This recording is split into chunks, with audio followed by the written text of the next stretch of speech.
నమస్తే, నేను మీ అశ్విని కుమార్. తెలంగాణలో ఇంకొక ముఖ్యమైన లోకసభ స్థానం నిజామాబాద్ లోకసభ స్థానం. అందరికీ తెలిసిందే, ఉత్తర తెలంగాణలో బీజేపీ బాగా బలంగా ఉన్నది, బాగా బలపడింది కూడా. 2019లో నిజామాబాద్ లోకసభ స్థానం నుంచి ప్రస్తుత ఎమ్మెల్సీ కవిత బీఆర్ఎస్ తరఫున పోటీ చేశారు. అట్లాగే బీజేపీ తరఫున ధర్మపురి అరవింద్.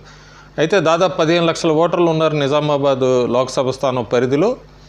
దానిలో 68% అప్పుడు ఓటర్ టర్నౌట్ ఉంటే 45% ఓటు షేరు బీజేపీ ధర్మపురి అరవింద్కి వచ్చింది. రెండో స్థానంలో బీఆర్ఎస్ పార్టీ కవితకి 39% ఓటు షేర్ వచ్చింది. ఒక 75 వేల పైన మెజారిటీతో అరవింద్ గెలిచారు 2019 ఎన్నికల్లో.